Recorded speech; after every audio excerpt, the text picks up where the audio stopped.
Bienvenue dans la Montessori financière, le podcast pour les parents qui savent qu'il n'y a pas besoin d'attendre 30 ans pour apprendre à gérer son argent. Ici, on accompagne nos enfants à voir l'argent pour ce qu'il est, un outil à comprendre, à manipuler, à expérimenter pour prendre des décisions financières adaptées à leur vie future. Chaque semaine, je te guide pour introduire l'éducation financière simplement avec des bases concrètes qu'ils pourront utiliser toute leur vie.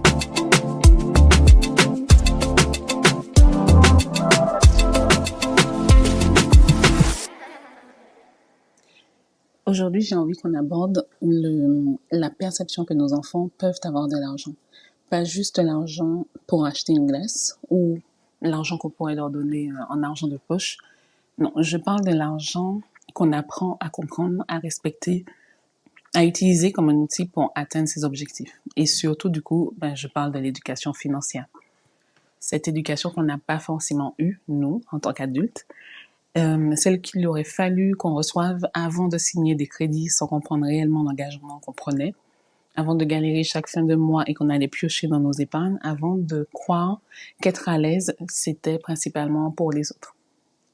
Eh bien aujourd'hui, on va voir ensemble pourquoi c'est si important d'enseigner ça à nos enfants, surtout ici aux Antilles, où tout autour d'eux, on leur montre que ceux qui ont de l'argent, ce sont rarement ceux qu'on admire. Et justement, si on veut changer ça, ça commence chez nous, à la maison. Installe-toi, on en discute tout de suite. Alors, si on doit te poser la question et que tu devais y répondre honnêtement, franchement, à quel âge as-tu commencé à vraiment prendre conscience, à comprendre ton rapport à l'argent? Pas juste payer tes factures, tes vacances et mettre 50, 100, 150, peu importe, 150 € d'épargne de côté.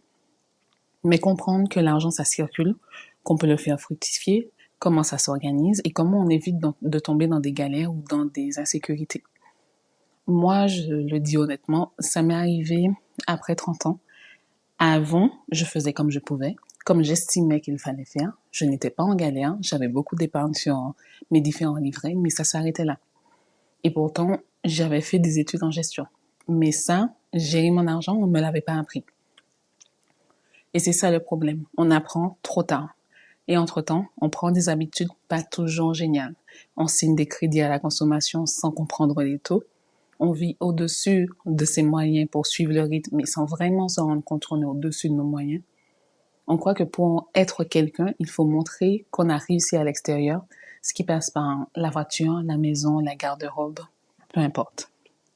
Et le pire, c'est qu'on reproduit ces schémas avec nos enfants de manière consciente ou pas d'ailleurs, parce qu'en soi, c'est une attitude qui est normale de reproduire ce qu'on a toujours connu.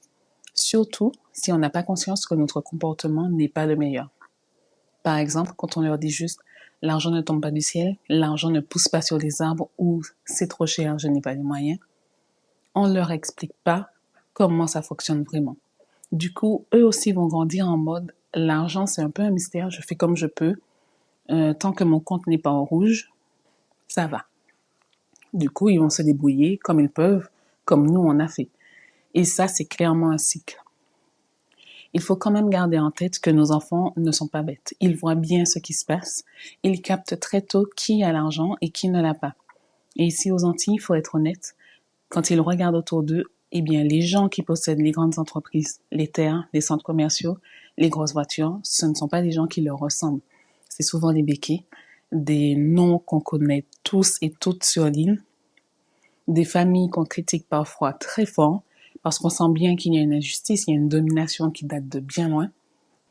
Mais même si on critique, nos enfants voient que eux, les béquets, ils ont le pouvoir, ils ont les clés, ils ont les sous. Et inconsciemment, ils peuvent enregistrer que l'argent, ce n'est pas pour nous, c'est pour eux.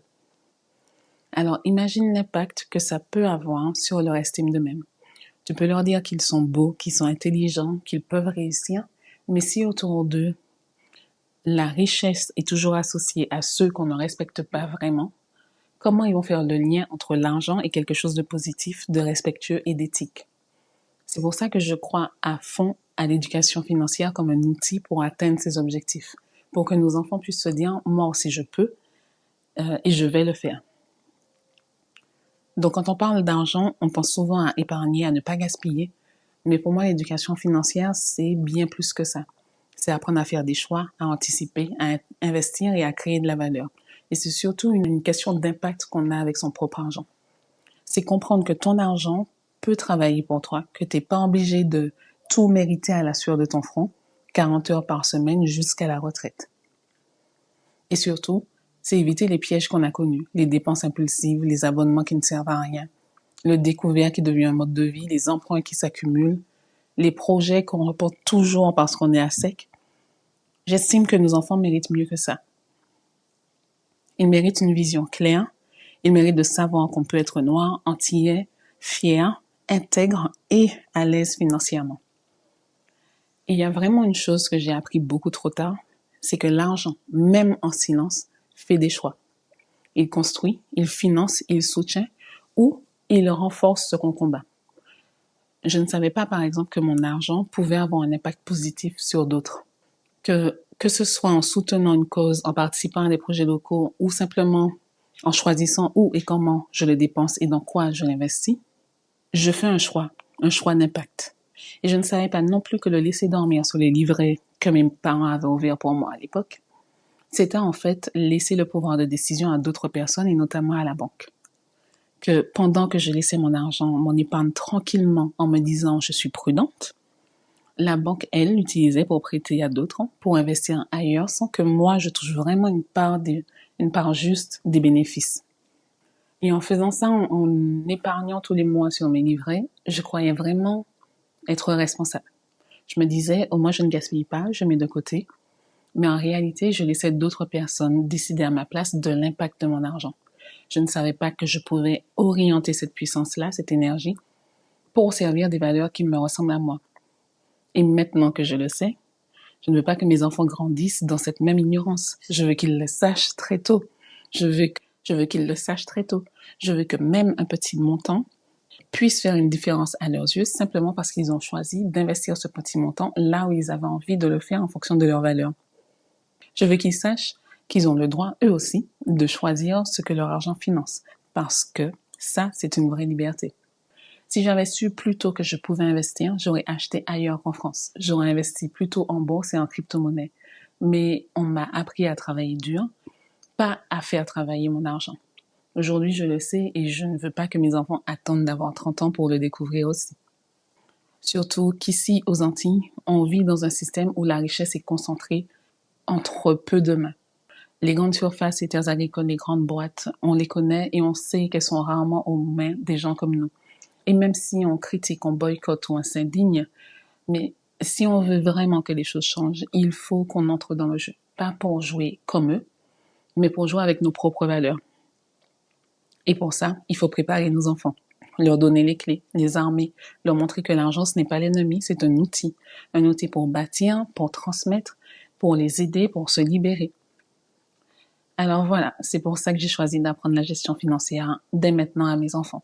Parce que je veux qu'elles soient pas juste intelligentes à l'école, je veux qu'elles soient stratégiques dans leur vie, je veux qu'elles aient le choix de dire non à un job qui les sous-paye, le choix de monter leur projet, le choix de soutenir leur famille, le choix de faire différemment, tout simplement. Et surtout, je veux qu'elles sachent que la richesse n'est pas une question de race, d'origine ou de passé colonial, que c'est juste une question d'accès, de savoir et de posture. Et ce savoir-là, j'ai envie humblement de le leur transmettre, sans tabou, sans honte, juste avec une bonne dose d'amour et de stratégie. On arrive à la fin de cet épisode. Je te remercie de m'avoir écouté. N'hésite pas à venir en discuter avec moi sur Instagram ou à le partager à une maman, une cousine, une marraine qui a dans ton entourage et qui serait intéressée. On se retrouve très vite. Bye bye.